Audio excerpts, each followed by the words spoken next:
A paz de Cristo, meus irmãos, mais uma vez aqui pelo canal Reino de Deus. E hoje teremos um assunto aí muito profético que vai nos acrescentar muitas coisas ao entendimento da profecia. Se você quer compreender melhor esse assunto, fica até o final do vídeo aí que você vai entender. Antes de começarmos o vídeo, eu vou pedir para que você se inscreva no canal, deixe aí o seu like e compartilhe esse vídeo. E se você ainda não apertou o sininho, aperta o sininho ali para você receber aí as nossas atualizações. Também se inscreva nas nossas redes sociais para que você possa ter aí mais atualizações através de outras plataformas, tá bom? Você vai poder, através do vídeo de hoje, entender algumas coisas que estão meio obscuras, que muitas vezes a gente lê e não consegue compreender exatamente o que estava sendo dito nestes textos. Claro que o estudo hoje, o enfoque vai ser um enfoque a gente estudando mais aí o Antigo Testamento. Isso vai fazer com que você compreenda principalmente o estudo das duas casas. Eu tenho uma série de aulas aí, são 12 aulas sobre o estudo das duas casas. Se você não compreende ainda, vai estar aparecendo aqui no card esse estudo.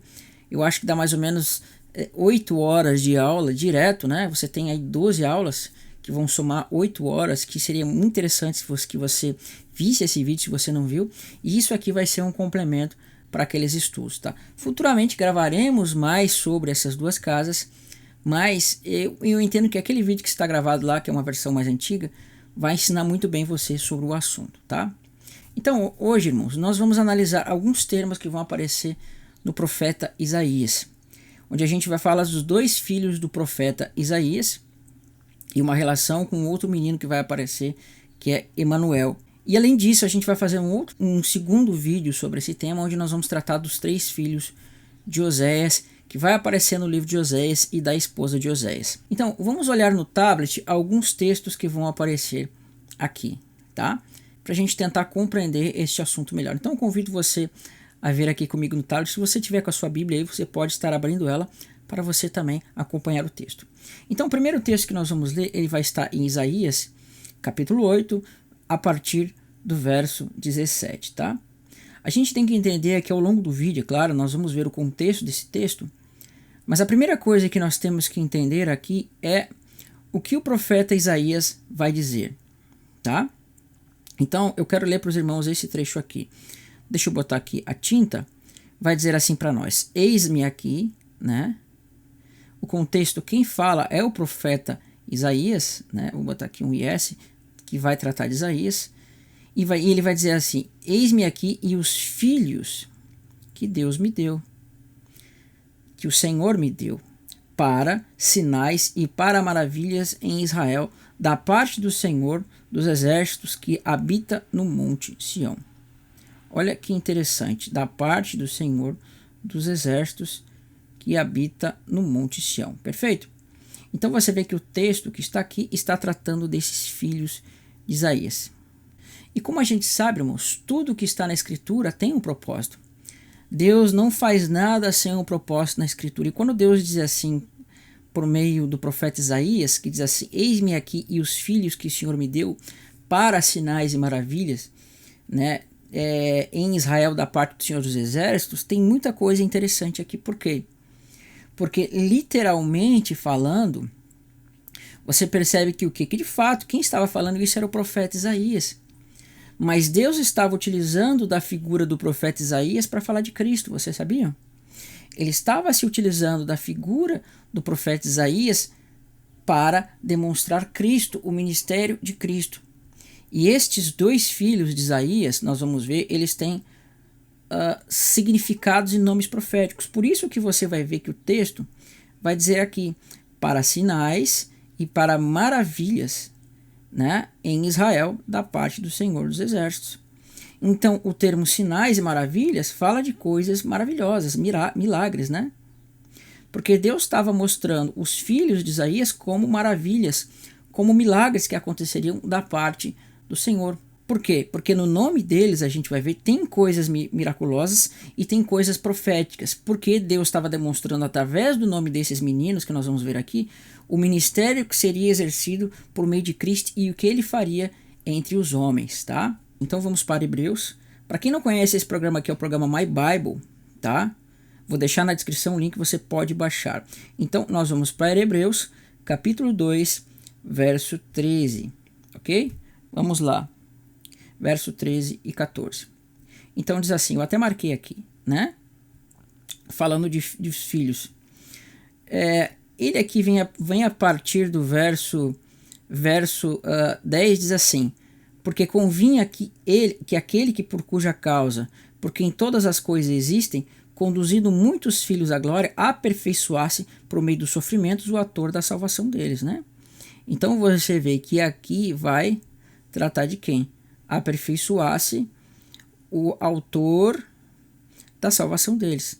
Mas Cristo precisa ser aperfeiçoado? Não, Cristo não precisa ser aperfeiçoado.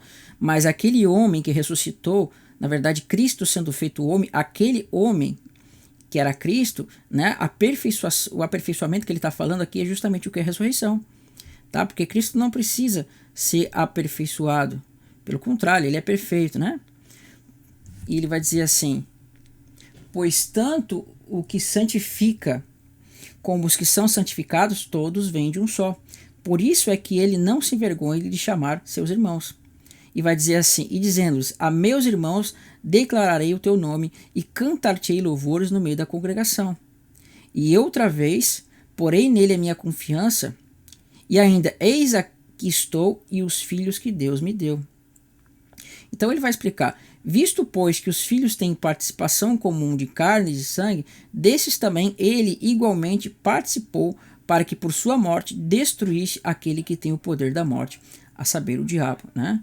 Um dia nós vamos fazer um vídeo sobre este que foi destruído, né? Que é essa palavra que está mal traduzida, e as pessoas vão criar diversas doutrinas por causa disso, né? Então vê que ele diz aqui, visto pois que os filhos têm participação comum de carne e de sangue, desses também ele igualmente participou para que por sua morte destruísse aquele que tem o poder da morte, a saber, o diabo, né? Então você está vendo que Cristo participou da carne e do sangue daquele que chama de seus filhos. E ele diz assim, eu porei nele a minha confiança e ainda, eis estou aqui e os filhos que Deus me deu. Perfeito? Então, olha que interessante. Lá em Isaías, você vê que é o profeta Isaías que vai ter 2 filhos. Mas aqui em Hebreus, o escritor de Hebreus, ele está aplicando o nome desses filhos, ou melhor, ele está aplicando estes filhos que lá em Isaías era para o profeta Isaías, e aqui em Hebreus ele está aplicando como se esses filhos fossem filhos de Cristo. E ao mesmo tempo ele também vai aplicar o termo irmãos. Por quê? Porque são alegorias para representar a mesma coisa. Né? Numa determinada alegoria, Cristo vai ser nosso irmão, em outra alegoria ele vai ser nosso pai, em outra alegoria ele vai ser nosso esposo, numa alegoria a igreja vai ser sacerdote, numa alegoria a igreja vai ser noiva, em outra alegoria a igreja vai ser convidado, etc, etc. Tá? Então, numa primeira alegoria, Cristo vai ser como se fosse nosso irmão, e numa segunda alegoria vai demonstrar ele como sendo o nosso pai. Por isso que diz aqui, estou aqui com os filhos que Deus me deu. Tá? Então, quando você vê esse texto aqui em Hebreus, ele está abrindo um link para que você fosse em Isaías e olhasse o contexto de Isaías e entendesse o que estava sendo dito lá. Portanto, quando você olhar para Isaías e olhar para o contexto dos filhos de Isaías, você tem que aplicar ao contexto de Cristo. Aquilo que Deus está mostrando sobre aqueles filhos de Isaías iria acontecer sobre os filhos de Cristo, que somos nós. Amém? Somos nós neste conceito, nesta interpretação. Você vai ver que em Gálatas 4 é dito que a Jerusalém do Alto é nossa mãe. E a gente vai ver que quem é casado com Cristo, lá em Apocalipse, quem vai se casar com Cristo é a Jerusalém do Alto. Então, naquela alegoria, Cristo vai ser quem? Nosso pai. Mas em outra alegoria, ele é nosso marido, ele é nosso esposo. Porque Deus está mostrando diversas tipologias para uma mesma coisa. Tá? Então, vamos voltar para Isaías 8:18, que vai dizer assim para nós. Vamos lá de novo, que vai estar aqui, Isaías 8, verso 18, e vamos ler o contexto. Diz assim, vamos voltar para lá, né? Eis-me aqui e os filhos que o Senhor me deu, para sinais e para maravilhas em Israel, da parte do Senhor dos Exércitos, que habita no monte Sião. Então, nós temos que tentar entender quem são esses filhos de Isaías. Para nós tentarmos entender o que são esses filhos e quem são esses filhos de Isaías, é necessário que a gente primeiro vai em Isaías 8:3. Nós estamos em 8:17. Então, lá em 8, verso 3, vai demonstrar o primeiro filho de Isaías, né? Diz assim, Isaías 8:3, que diz assim para nós: tomei para isto comigo testemunhas fidedignas, Urias, o sacerdote, e Zacarias, filho de Jeberequias. Então, você vê que aqui vão aparecer duas testemunhas, Urias, o sacerdote, e Zacarias, filho de Jeberequias, né? Então, o texto vai nos mostrar o quê? Duas testemunhas fidedignas.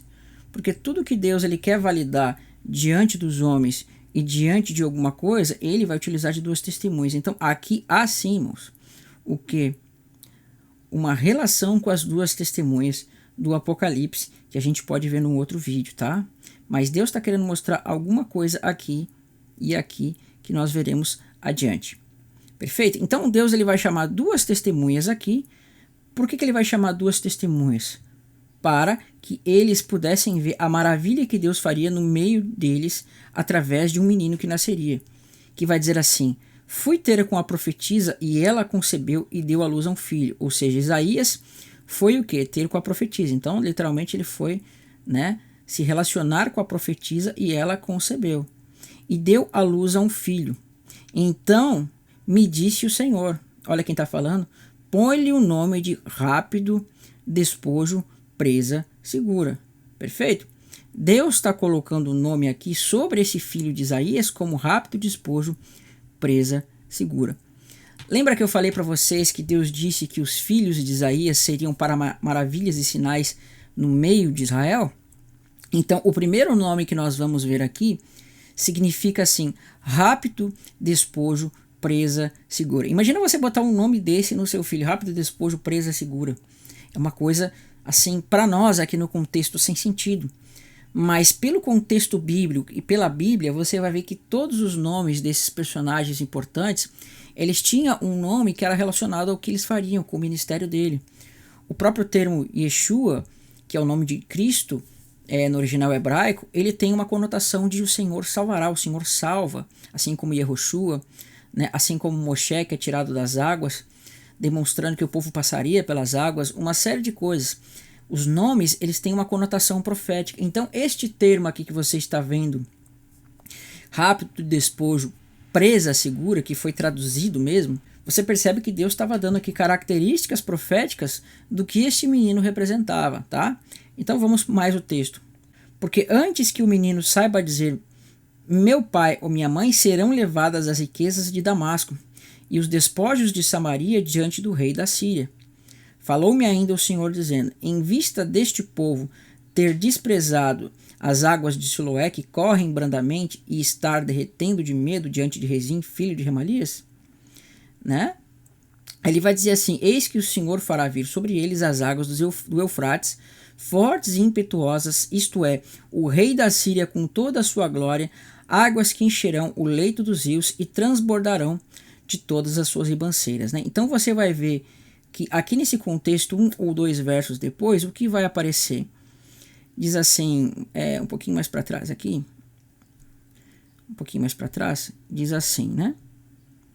Aqui, olha o que vai acontecer neste contexto. Porque antes que o menino saiba dizer meu pai e minha mãe, serão levadas as riquezas de Damasco e os despojos de Samaria, diante do rei da Síria. Tá? Então, o nome daquele menino era rápido despojo, presa segura, por quê? Porque Deus estava mostrando que se levantaria naquele contexto o rei da Síria que levaria os despojos de Damasco e Samaria. Só que o que acontece? Você vai ver que isso vai acontecer depois de 65 anos, como a gente vai ver mais para frente aqui. Então, Deus vai confirmar essa questão dos 65 anos lá em Isaías 7, do verso 7, que diz assim para nós, né? Mas a capital da Síria será Damasco, e o cabeça de Damasco será Rezim, e dentro de 65 anos, Efraim será destruído e deixará de ser um povo. Lembra do povo que não era povo? Então Deus estava demonstrando quando essa profecia se cumpriria. Depois de 65 anos, tá? Naquele contexto. Então, Isaías 8 vai demonstrar, junto com Isaías 7, que Deus estava querendo mostrar que essa expressão rápido despojo, presa segura, significava o quê? Que o rei da Síria viria e tomaria os despojos e a presa dos efraimitas, que apontava para a casa de Israel. Então Deus estava demonstrando que o desfazer do reino da casa de Israel. Então este é um primeiro ponto. Deus estava querendo mostrar, através desse menino, filho de Isaías, que o cumprimento da profecia de agora desfazer a casa de Israel se cumpriria até que este menino, antes que esse menino pudesse dizer meu pai e minha mãe, né? Então haveria um menino que nasceria. Neste contexto ele chamaria rápido despojo, presa segura, para demonstrar como sendo uma maravilha da parte de Deus que essas palavras se cumpririam, tá? E agora, o segundo filho de Isaías que nós vamos ver, que é o que relata a Escritura, ele tem um propósito mais de restauração, de tornar a trazer estas pessoas. Então, nós vamos ver que em Isaías, capítulo 7, verso 3, Deus vai mostrar um outro filho de Isaías que também vai ter um nome profético. Vamos dar uma analisada aqui. Então, quando você olha para Isaías 7, a partir do verso 3, vai dizer assim: disse o Senhor a Isaías, agora sai tu com o teu filho que se chama um resto voltará, né? Um resto voltará ao encontro de Acás, que está da outra extremidade do aqueduto do açude superior, junto ao caminho do lavandeiro. Então nós estamos vendo que Deus aqui está o quê? Pedindo para o profeta Isaías sair com o quê? Com seu filho chamado um resto voltará. Então essa expressão aqui, um resto voltará, ela é importante. Por quê? Porque o primeiro filho que nós vamos ver que vai aparecer lá, que eu demonstrei aqui no vídeo, chama-se rápido despojo, presa segura. Porque aquilo demonstrava os filhos de Israel sendo levados para a deportação, e o cativeiro e a dissolução do reino de Israel, da casa de Israel, a casa de Efraim, como a gente entende, ele seria desfeito. Só que quando você vê a expressão um resto voltará, você está vendo que Deus está dando uma profecia através desse nome de que o remanescente de Israel haveria de voltar, né? Então, olha que tremendo. Este é um dos filhos de Isaías. Então, nós vamos ver que o primeiro filho de Isaías vai ser quem? Né? Não necessariamente nessa ordem que eles vão nascer, mas o primeiro filho que eu mostrei foi rápido despojo, presa segura. E isso indicava que o rei da Síria viria e desfaria o reino da casa de Israel. E num segundo momento nós vamos ver este segundo filho de Isaías que vai aparecer aqui. Na verdade, este que ele vai aparecer primeiro, mas na ordem do assunto eu estou botando ele como segundo. Você vê que ele vai se chamar um resto voltará. Por quê? Porque Deus está mostrando dois momentos de uma profecia. O momento que primeiro esse reino vai ser desfeito, o povo vai ser tido por presa e por despojo, e vai ser desfeito, né, esse reino por meio do rei da Síria. E no segundo momento Deus vai estar dando uma profecia de quem? De restauração sobre, né, este povo dele, tá? Então é necessário que você compreenda as duas casas nesse ponto aqui. Mas só aqui você vê que tem coisas muito importantes. Então quando o escritor de Hebreus ele fala assim: eis-me aqui e os filhos que Deus me deu, veja que no contexto literal de Isaías, era o profeta Isaías que estava falando.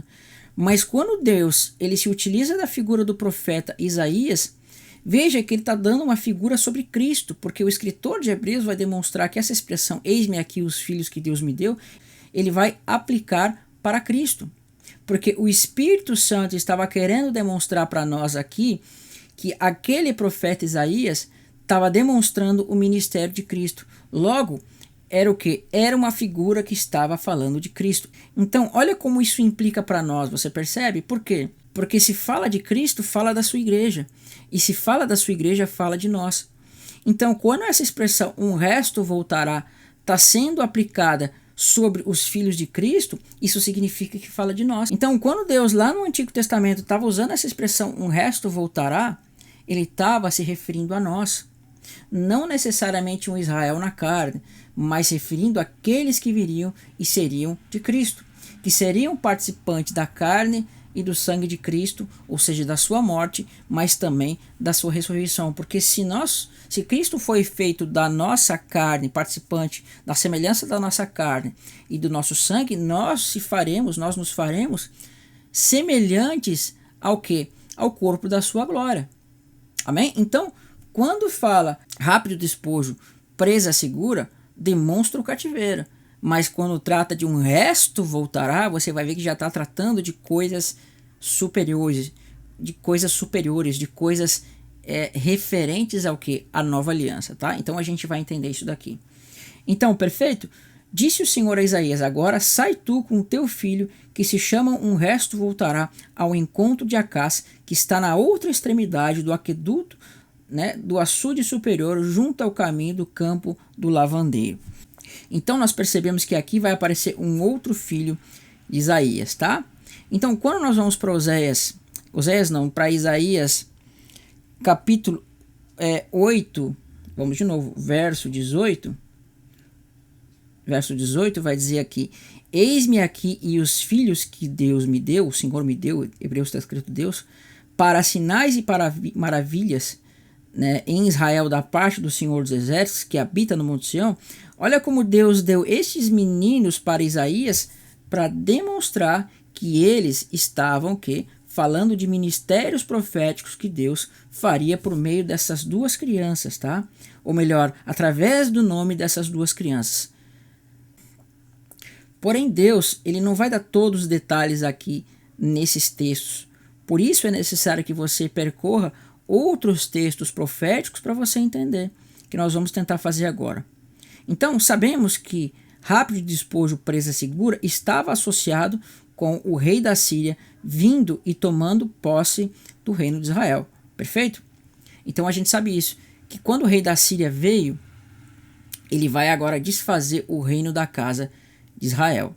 A gente sabe que vai se cumprir as promessas que estão sendo ditas lá em Isaías, em Oséias, em Jeremias, onde demonstrava esse reino sendo desfeito e essa casa de Israel sendo jogada às nações.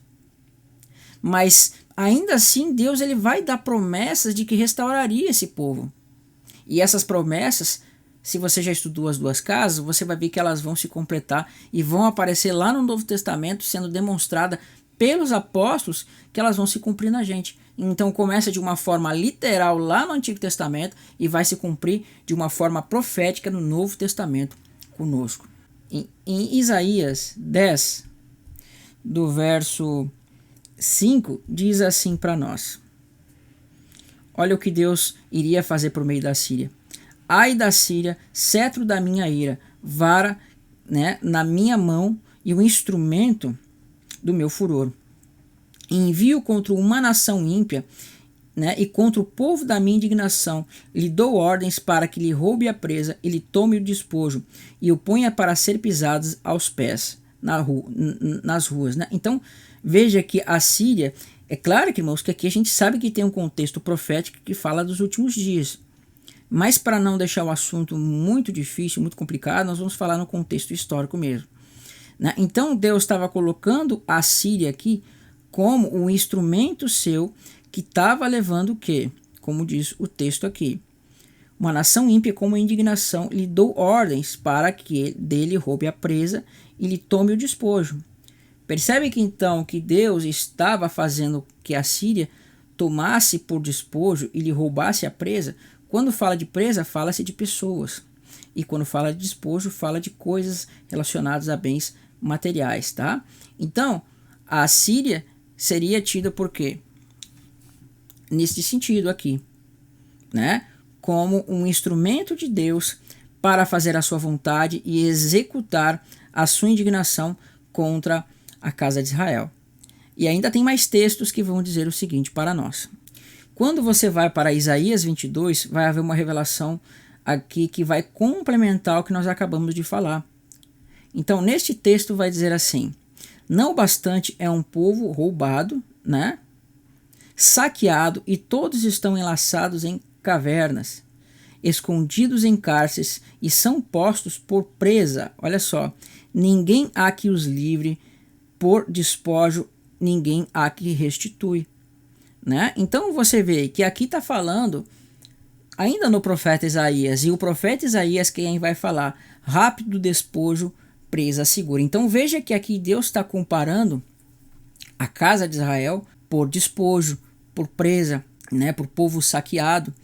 Mas ele vai demonstrar ao longo do profeta Isaías, que a gente está vendo aqui, quem faria isso seria justamente o rei da Síria. Então você vai ver que a Síria que ela vai ter um papel fundamental de cumprir o que? As ameaças que Deus havia falado sobre o povo da casa de Israel por causa da desobediência, né? Então ele vai entrar dentro do reino da casa de Israel, dentro do reino de Efraim, e vai tomar a casa de Israel por despojo e vai atirar as nações, tá? Então, o primeiro momento, esse primeiro filho vai demonstrar sendo chamado de rápido despojo, presa segura, ele vai ser chamado de quê? Né? De rápido despojo, por quê? Porque Deus faria sobre a casa de Israel com que fossem tirados os seus despojos.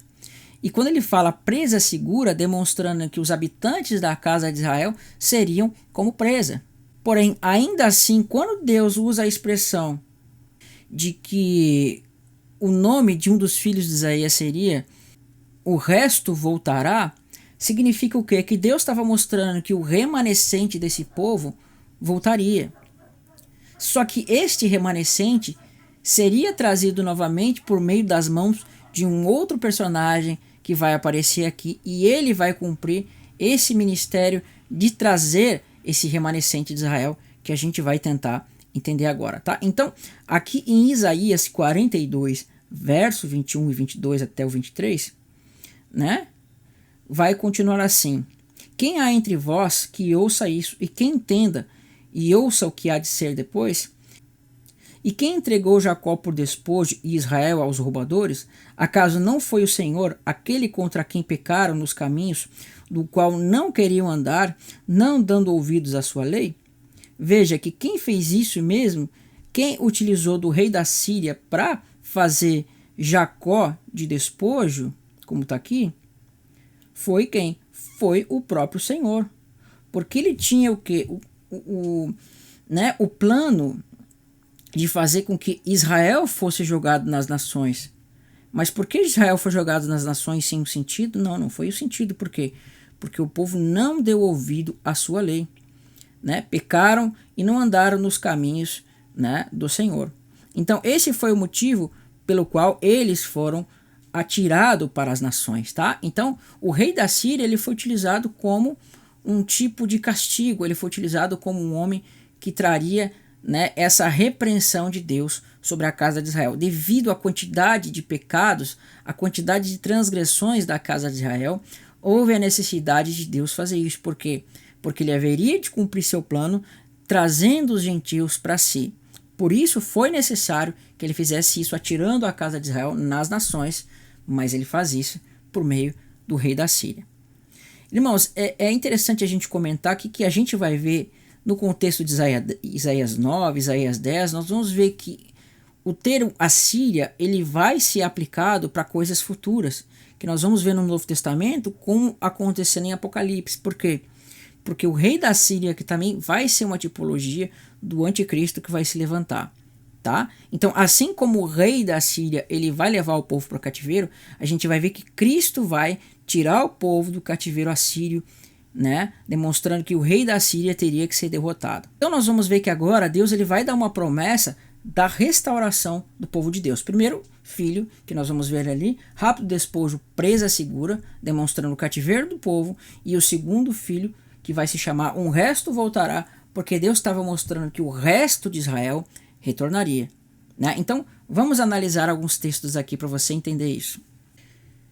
Então eu quero mostrar para os irmãos aqui o contexto de Um Resto Voltará, tá? Ele vai aparecer em Isaías 7, verso 2 até o verso 8. Nós vamos ler aqui.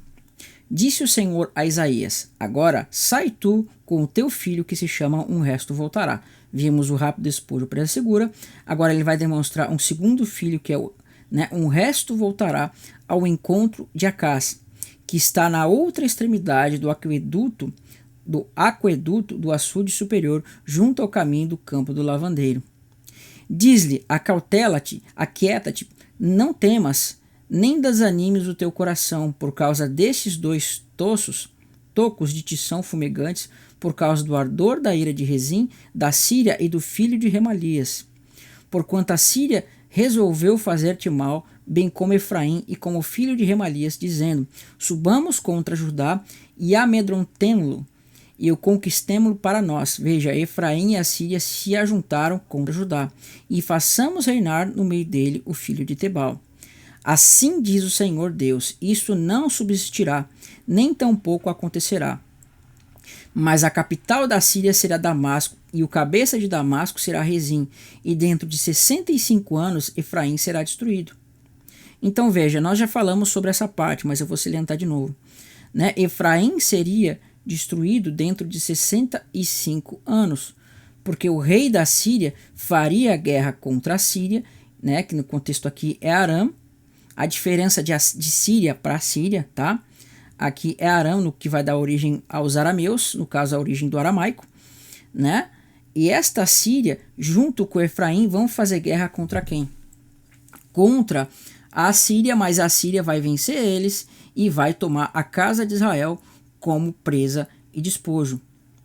Mas você vê que ainda assim, lá no verso 2, Deus já estava dando uma promessa.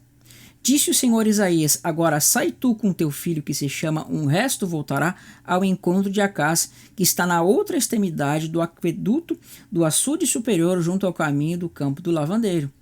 Então, ainda que Deus estava dando lá, naquele contexto como nós vimos, né, a repreensão de que Efraim seria desfeito, ainda assim Deus estava mostrando que ainda que o rei da Síria tomasse o reino de Israel, da casa de Israel, um resto voltaria, tá? Então, esse resto voltará, ele vai ser demonstrado em alguns outros pontos proféticos na Escritura. Então, vamos para Isaías 10, irmão. Olha como Deus vai dar aqui em Isaías 10 a revelação disso, né? Que vai estar escrito assim, Isaías 10, no verso 22, que diz assim: porque ainda que o teu povo, ó Israel, seja como a areia que está no mar, o restante se converterá, né, e a destruição será determinada transbordante de justiça, porque uma destruição já está determinada, o Senhor dos Exércitos a executará no meio desta terra. Então você vê que aqui diz o seguinte,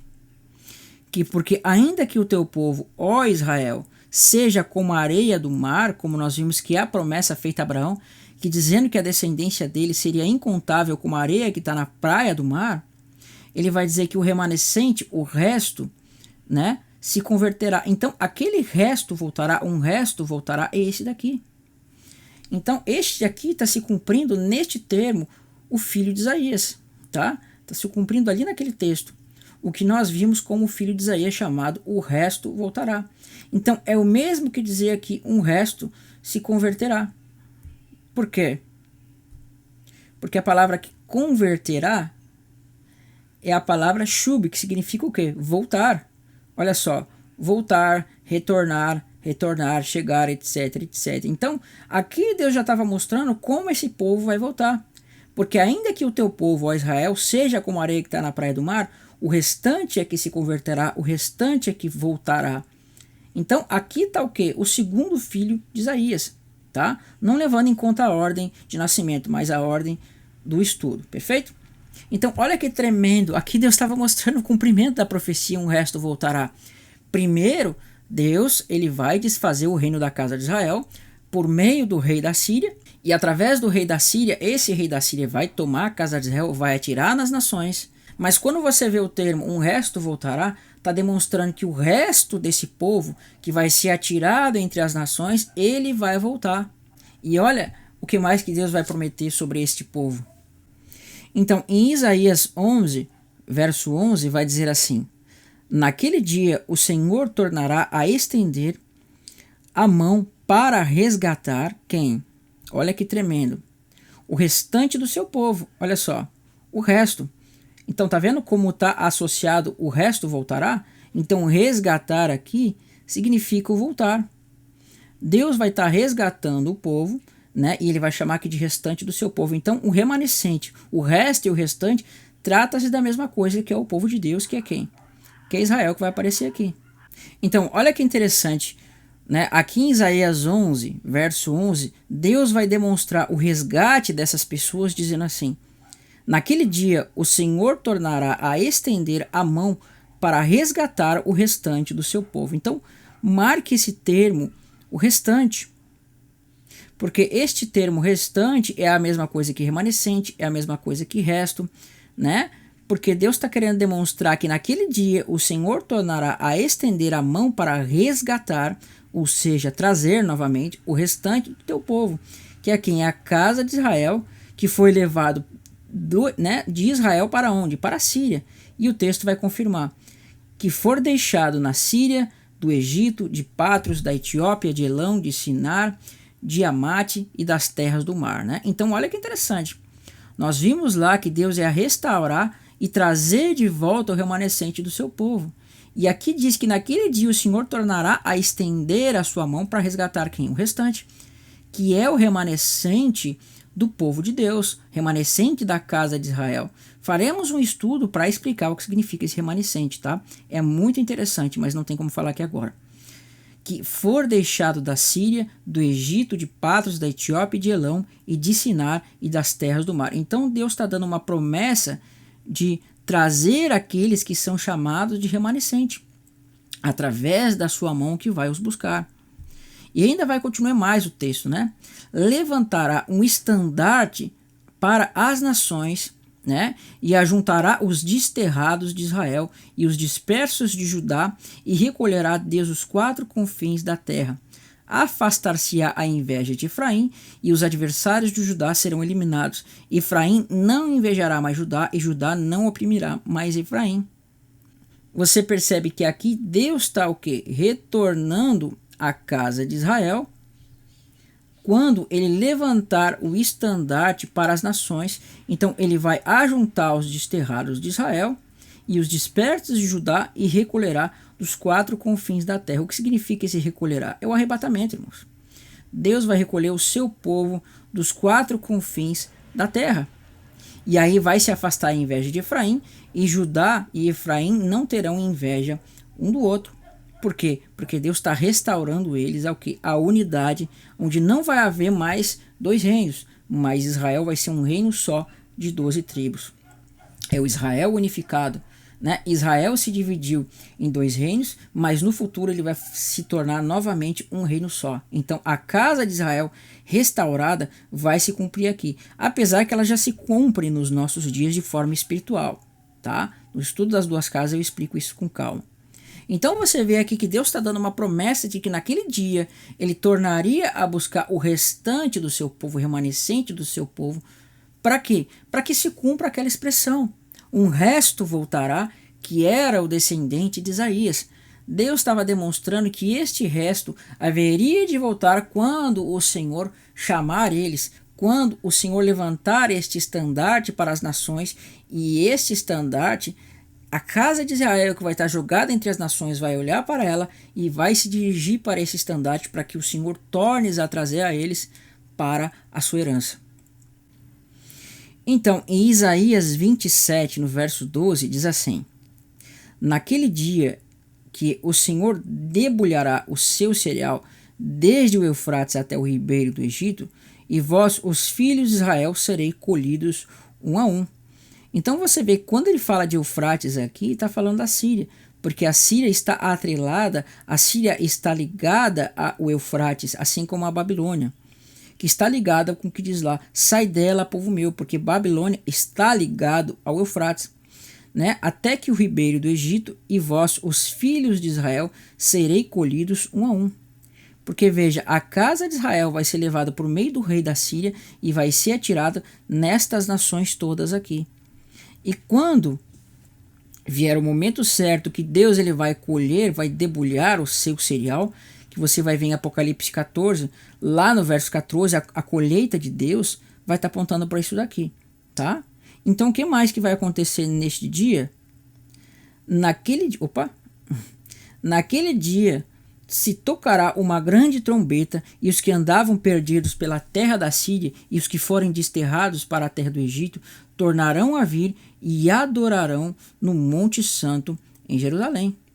Então Deus está mostrando aqui que quando se tocar essa grande trombeta, aqueles que forem desterrados, aqueles que forem dispersos e mandado, atirado a essas nações, quando se tocar esta grande trombeta, então estes desterrados vão voltar, né, para se cumprir, o resto voltará, que é o nome do filho de Isaías. Então você percebe que quando está sendo aplicado a Cristo, aos filhos de Cristo, esse nome, que diz assim, eis-me aqui os filhos que Deus me deu, estava falando sobre Cristo, mas em cima de Isaías. É que estava demonstrando que os filhos de Cristo, eles haveriam de voltar para cumprir essa profecia que foi dada sobre a casa de Israel. Por quê? Porque quando Deus falava da casa de Israel que estava sendo atirado nas nações, e essa casa de Israel sendo atirada nas nações e se misturando com as nações, quando Deus traz a casa de Israel de volta, já vai trazer os gentios nessa casa de Israel. Por isso que aqui fala da casa de Israel, mas no Novo Testamento vai tratar sobre nós, que somos, né, nessa tipologia, filhos de Cristo. Eis-me aqui e os filhos que Deus me deu. No primeiro momento, né, você vê rápido despojo, presa segura, atiraram nas nações, pelo meio do rei da Síria, e num segundo momento Cristo vai tirar o povo do rei da Síria e vai trazer, né, este resto que vai voltar, né, o remanescente é que vai voltar. Só que a gente tem que ver que Deus ele vai mostrar um segundo personagem, ou melhor, um terceiro personagem, que vai ser quem? Emanuel. A Bíblia não demonstra aqui no contexto literal quem esse Emanuel literal ele é filho. Porque a gente sabe que Emanuel ele trata de Cristo, obviamente. Mas você vai perceber que diz assim que quando esse menino saber diferenciar o bem do mal, né, vai acontecer algumas coisas que não vão acontecer no tempo de Cristo. Por quê? Porque houve um cumprimento literal na história desse menino. Mas eu quero salientar aqui que alguns irmãos eu vi que ensinam que Emanuel seria filho de Isaías, tá? Eu não achei uma prova disso na escritura, eu não achei uma relação disso na escritura. Por isso eu não vou afirmar que Emanuel seja filho de Isaías, né? Neste ponto eu não concordo com alguns irmãos. Contudo, o ministério que ele vai exercer, isso eu concordo. Então a gente vai analisar e vamos ver qual é o ministério que este menino vai ter aqui sobre o contexto desses dois filhos de Isaías. Então, quando nós olhamos em Isaías 7, a partir do verso 7, nós vamos ter o seguinte texto. Nós vamos ler até o verso 20, eu acho. Assim diz o Senhor Deus, isto não subsistirá, nem tampouco acontecerá, mas a capital da Síria será Damasco, e o cabeça de Damasco, Rezim, e dentro de 65 anos Efraim será destruído e deixará de ser povo. Então veja, o contexto, mais uma vez nós estamos lendo este texto aqui, está demonstrando que Deus estava trazendo uma profecia sobre, né, Efraim, que seria desfeito como um reino, como uma nação, como povo, né? E isso vai estar associado àquele filho que diz assim, rápido despojo, presa segura. Mas ele vai demonstrar mais coisas nos próximos versos. Entretanto, a capital de Efraim será Samaria, e o cabeça de Samaria, o filho de Remalias. Se não credes, certamente não permanecereis. E continuou o Senhor a falar com Acaz, dizendo, pede um sinal, pede ao Senhor teu Deus um sinal, quer seja embaixo nas profundezas ou em cima nas alturas, né? Então, nas profundezas, irmão, quando você vai ver num contexto mais profundo, está falando do que? Da morte de Cristo, porque o sinal seria que ele iria entre os mortos, quando fala um sinal nas profundezas, tá? Agora, quando fala um sinal em cima nas alturas, lembra que é dito que os fariseus eles pedem assim para Cristo, mostra-nos um sinal no céu? Então você vê que eles estavam com isso aqui na cabeça. Por quê? Porque eles entendiam que o Emanuel haveria de fazer um sinal em cima, tá? Então você vê que diz assim, seja embaixo nas profundezas ou em cima nas alturas. Nas profundezas significa o que? Cristo entre os mortos morrendo por nós.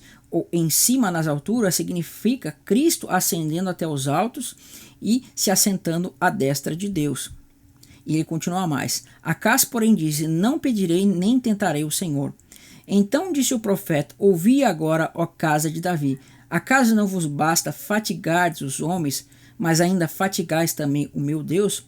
Portanto, o Senhor mesmo vos dará um sinal. Eis que a virgem conceberá e dará luz a um filho, e lhe chamará de Emanuel. Então, irmãos, essa passagem ela é muito intrigante. Por quê? Porque você vai ver que cristãos vão interpretar de uma forma e judeus vão interpretar de outra forma. Então os judeus, porque não creem em Cristo, e também alguns judeus messiânicos para desfazer o argumento cristão, eles vão dizer que a expressão virgem, que é a expressão alma, ela não significa necessariamente uma virgem, mas sim uma jovem. E de fato, toda vez que você olhar no Antigo Testamento e você vê essa expressão alma sendo aplicada para alguma mulher, você não pode dizer necessariamente que se tratava de uma virgem, mas sim de uma jovem. Só que essa expressão alma também pode ser traduzida por virgem. E a gente vai ver que essa expressão lá no Novo Testamento, pelo escritor do Novo Testamento, nos evangelhos, vai ser traduzido por virgem. Por quê? Porque ele entendeu do milagre que deveria ser feito através de uma virgem. Então você percebe que essa expressão, portanto o Senhor mesmo vos dará um sinal, trata-se de uma coisa miraculosa. Este sinal que você vê aqui trata-se do que? Do nascimento virginal. Mas num outro contexto, assim como você vê o nome um resto voltará e você vê o nome rápido despojo, presa segura, tinham significados proféticos, o nome e o termo Emanuel também, que significa Deus conosco. Ou seja, significando que haveria um sinal de que um menino chamado Deus conosco se levantaria. E o que significa esse nascimento, esse levantar desse menino chamado Deus conosco? O texto vai continuar. Então, nos próximos versos vai dizer assim: ele comerá manteiga e mel quando souber desprezar o mal e escolher o bem. Na verdade, antes que esse menino saiba desprezar o mal e escolher o bem, né, será desamparada cujas terras, cujos 2 reis tu tremes de medo. Então haveria de se cumprir isso daqui. Na verdade, antes que esse menino saiba desprezar o mal e escolher o bem, será desamparada a terra em cujos 2 reis tu tremes de medo. Então, que era justamente os reis da casa de Israel e o rei da Síria. Seria desfeito o reino de Efraim. Então Deus está mostrando que o nascimento desse menino, no contexto literal, que o nascimento dele, assim como o nascimento daqueles outros filhos do rápido despojo presa segura, significava que quando esses meninos nascessem, então, né, o reino da casa de Israel seria feito. Tá? Então Emanuel aqui está associado nesse contexto ao desfazer da casa de Israel. Mas ainda que tenha havido um menino literal chamado Emanuel, você percebe que Cristo no Novo Testamento vai ser chamado de Emanuel. Num contexto literal, podemos dizer que houve um menino, e esse menino literal, o nascimento dele seria o quê? Seria um sinal dos tempos demonstrando que a casa de Israel seria desfeita. Porém, no contexto profético, nós vamos ver que há um outro contexto aqui, né, que há um outro significado que nós vamos entender. Tá? Então, neste contexto literal, a gente vai ver que este menino demonstrava o desfazer da casa de Israel. Na verdade, antes que este menino saiba desprezar o mal e escolher o bem, será desamparada a terra ante cujos 2 reis tu tremes de medo. Mas o Senhor fará vir sobre ti e sobre o teu povo, sobre a casa de teu pai, por intermédio do rei da Síria, dias tais quais nunca vieram desde o dia que Efraim se separou de Judá. Né? Então diz mais: porque há de acontecer que naquele dia assobiará o Senhor as moscas que há no extremo rio do Egito e as abelhas que andam na terra da Síria. Então veja, Deus está trazendo o rei da Síria para desfazer a casa de Israel aqui. Então, alguns irmãos, como eu falei, vão dizer que Emanuel trata-se de um terceiro filho de Isaías. Particularmente, eu não vi essa conexão, tá? Particularmente, eu não vi essa conexão. Mas o que eu vejo é que Deus está demonstrando um menino que nasceria da casa de Judá, da tribo de Judá, e que o nascimento dele, literalmente falando, trataria do quê? Desse sinal para a casa de Israel, que ela estaria sendo desfeita. Só que Deus vai demonstrar aqui, veja que nasceu este menino, né? Nasceu um menino e este menino vai chamar Emanuel, que vai dar este sentido profético. Só que Deus vai demonstrar num outro ponto que este menino, além de estar demonstrando esse desfazer da casa de Israel, Deus vai demonstrar que ainda esse menino, nos contextos mais à frente, ele vai ter um papel que nós vamos ver aqui, tá? Tem mais um outro texto que vai falar de Emanuel, Deus conosco, mas eu não quero ler eles aqui agora. Então, quando você vai em Isaías 9, verso 6, diz o seguinte para nós. Lembra que lá disse que a virgem dará luz a um menino? Aqui você vai ver que vai dizer assim: porque um menino nos nasceu, um filho se nos deu, o governo estará sobre os seus ombros e o seu nome será maravilhoso, conselheiro, Deus forte, Pai da eternidade e príncipe da paz. Então, quando você vê lá que aquele menino vai ser chamado Deus conosco, você vai ver que esse menino que está aqui também vai ser chamado de quê? De Deus forte. Ou seja, se lá ele é chamado de Deus conosco e este menino que está aqui é chamado de Deus forte, isso significa que esse aqui é o Deus conosco. Percebe? Então aqui em Isaías 9 está completando o sentido daquele Emanuel. Lá você vai ver uma figura limitada, você vai ver um texto limitado sobre Emanuel, mas aqui está demonstrando já uma amplitude de quem seria Emanuel. Porque um menino nos nasceu, um filho se nos deu, o governo está sobre seus ombros e seu nome será maravilhoso, conselheiro, Deus forte e Pai da eternidade. E todos nós sabemos que esse aqui é Cristo. Só que aqui vai mostrar a linhagem dele. Olha que interessante. Para que se aumente o seu governo e venha a paz sem fim sobre o trono de Davi e sobre o seu reino, para estabelecer e firmar mediante o juízo e a justiça desde agora para sempre, o zelo do Senhor dos exércitos para isso. Então, para mim, este aqui é o Emanuel, né? O Deus conosco, como fala aqui, o seu nome será Deus forte, maravilhoso, conselheiro, etc. Lá Deus está mostrando que o menino nasceria, deu o nome de Emanuel, porque ele seria chamado de Emanuel, e lá no Novo Testamento você vai ver que esse título vai ser aplicado para Cristo. Então, ainda que tenha nascido um menino literal chamado Emanuel, o foco da profecia é falar de Cristo, que seria Deus conosco. Tá? Então, esse texto aqui também se aplica para Cristo. Logo, Emanuel é este filho aqui. Tá? Então, Emanuel vai ser quem? Este que vai receber o reino, que vai receber o trono da casa de Davi. Então, qual seria o papel deste Emanuel? Olha que interessante, vamos para Isaías capítulo 11, que é 2 capítulos depois daqui. Você vê que vem no Isaías 7, Isaías 9, agora Isaías 11. Está tratando do mesmo personagem, né? Olha que interessante, Isaías 11, verso 1.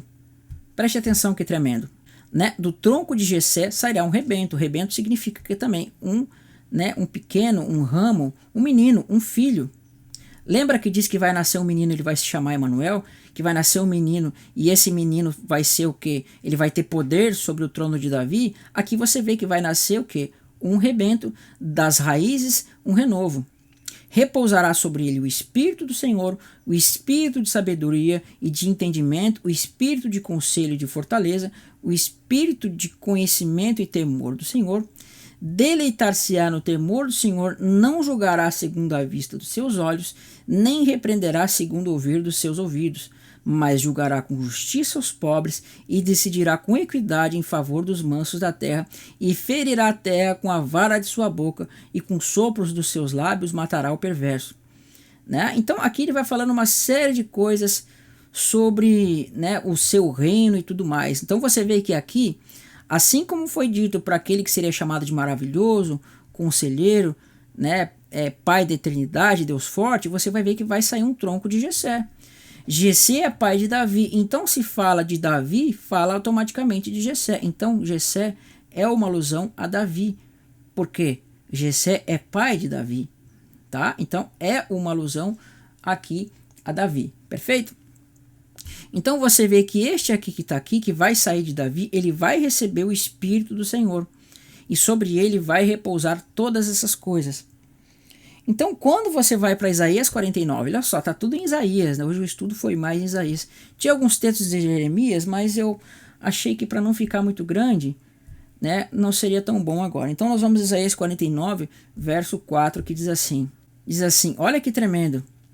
A gente sabe que esse aqui fala do Cristo, né? Então, lembra que Deus ele tornaria a resgatar a casa de Israel que estava nas terras do mar? Olha o que este homem aqui vai fazer. Ouvi-me, terras do mar, e vós, os povos de longe, escutai. O Senhor me chamou desde o meu nascimento. Por que aqui vai falar de nascimento? Porque a gente sabe que o texto vai falar de um menino, e o menino precisa nascer. Então, este menino está sendo chamado desde o ventre da mãe dele. E quem é a mãe dele é aquela que seria a virgem. Então percebe que aqui está o Emanuel. Está aqui. Então este que vai nascer aqui é filho dessa que seria a virgem, e no ventre da sua mãe ele seria chamado. Por isso que fala aqui, fez menção do meu nome. Qual é o nome dele? Emanuel, que a gente sabe que é o Filho de Deus. E diz mais: ouvi-me terras do mar, e vós povos de longe, escutai. O Senhor me chamou desde o meu nascimento, desde o ventre da minha mãe, fez menção do meu nome. Fez a minha boca como espada aguda na sombra da sua mão e me escondeu. Fez-me como uma flecha polida e me guardou na sua aljava. E me disse: tu és meu servo, és Israel, por quem hei de ser glorificado. Tá? Cristo se faz um com Israel. Ele vai se casar com Israel, por isso ele vai se chamar Israel, tá? Mas aí é um outro estudo. É Israel a quem hei de ser glorificado. E eu mesmo disse: debalde tenho trabalhado, inútil e vãmente gastei as minhas forças. Todavia o meu direito está perante o meu Senhor, e a minha recompensa perante o meu Deus. Mas agora diz o Senhor que me formou desde o ventre para trazer o seu servo, para ser seu servo, para que torne a trazer a Jacó e reunir Israel. Olha que interessante, o restante de Israel vai aparecer aqui. E este menino vai ter o quê? Este homem que vai se levantar, ele vai ter a função de trazer Jacó, ou seja, o remanescente de Israel que haveria de voltar, seria trazido por este aqui, que foi chamado desde o ventre da sua mãe, para reunir a Israel a ele, porque eu sou glorificado perante o Senhor e o meu Deus e a minha força, tá? Deixa eu tirar isso aqui. Vamos continuar o texto que diz: sim, diz ele, pouco é seres chamado meu servo, para restaurares as tribos de Jacó e tornares a trazer quem? O restante de Israel, né? O resto voltará. Também te dei como luz para os gentios, para seres a minha salvação até a extremidade da terra. Assim diz o Senhor, o Redentor, o Santo de Israel, né? Ao que é desprezado e aborrecido das nações, ao servo dos tiranos, os reis verão e os príncipes se levantarão e eles te adorarão por amor do Senhor que é fiel e do Santo de Israel que te escolheu. Então, irmão, este menino aqui que nós vamos ver que foi chamado desde o ventre da sua mãe é Cristo, obviamente. E a gente vai ver que este menino é o Emanuel que está lá. E este Emanuel vai ser o mesmo Deus forte, príncipe da paz, conselheiro, etc, etc. E você vai ver que aqui ele vai ser chamado para quê? Para restaurar as tribos de Israel e para ser luz para os gentios, e a sua salvação vai ser até as extremidades, né? E logo aqui vai emendar Isaías 51, que vai falar do braço do Senhor, Isaías 52, Isaías 53, que vai falar da morte de Cristo, ressurreição, né? E da sua glorificação e do cumprimento das promessas a Davi. Amém? Irmãos, eu vou finalizar esse vídeo aqui. Quero fazer uma segunda parte para demonstrar alguns pontos que eu falei aqui no vídeo sobre essa, por que o Messias é chamado de Israel aqui, tá? Então eu vou finalizar o vídeo aqui. Espero que você tenha gostado. A única coisa que eu vou pedir para você é que você deixe o seu like aí, compartilhe esse vídeo para outras pessoas e que você possa aí estar se inscrevendo no canal e que você possa aí estar sendo edificado através desses vídeos, tá bom, irmãos? Deus abençoe, agradeço os irmãos de coração. Fiquem na paz de Cristo. Aproveitando que você viu esse vídeo, entra no nosso site www.canalreinodedeus.com e se inscreve lá para você ter as últimas informações sobre muitos assuntos.